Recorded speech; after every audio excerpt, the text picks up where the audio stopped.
நீங்கள் சொல்லியிருந்தீங்க உங்கள் மரத்தில் எல்லாமே காமிங்கன்னு சொல்லியிருந்தீங்க. காமிக்கிறேன் வாங்க. தென்னை மரத்தில் வந்து தேங்காய் உதிர்ந்துருந்தது, இளநீர் உதிர்ந்துருந்தது. அதை காமிக்கிறேன் பாருங்கள். இதுதான் என் உண்மையுமே ஃபேஸ் காமிக்கிறேன். இப்போ பாருங்கள், இதுதான் எங்கள் மரம். அப்புறம் இது நல்லா எங்கள் மரம் தான்.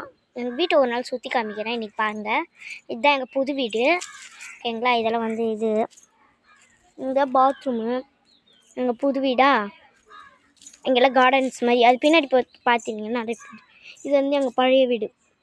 இருங்க, அது அந்த இளநீரை காமிக்கிறேன். இதுதான் இளநீர். இதுதான் அறுத்துடணும். இது பாருங்கள், இதுதான் எங்கள் இங்கேருந்து சொன்னல, இதுதான் எங்கள் படி எல்லாம். இங்கே தான் எங்கள் டைலர் மிஷின் இருக்கும். அப்புறம் வந்து கழினி காமிக்கணுமா? இதுதான் சின்ன வீடு. இதுக்கு பால் காசணும். அன்றைக்கி சமையல்லாம் செஞ்சேன், காரக்குழம்பு சாப்பாடு செஞ்சேன். சும்மா என் ஃப்ரெண்டு மூன்ஷா ஒன்று, நானும் என் தங்கச்சிங்க 2 பேர், எங்கள் மாமா பொண்ணு 2 பேரும் வந்து இது போயிட்டு இருந்தாங்க. இந்த வீட்டிலேருந்து ஒருத்தி வந்தா, அவள் தான் என் ஃப்ரெண்டு. பாருங்கள்,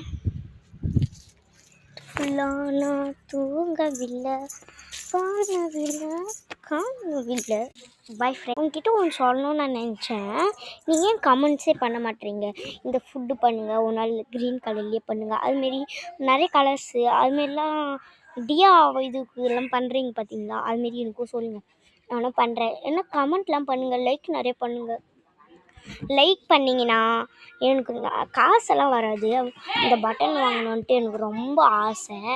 அதனால் எனக்கு ப்ளீஸ் கொஞ்ச நாள் மட்டும் எனக்கு பண்ணுங்கள். லைக் அண்ட் சப்ஸ்கிரைப் பண்ணுங்கள், கமெண்ட் பண்ணுங்கள். Bye friends, issue Alps.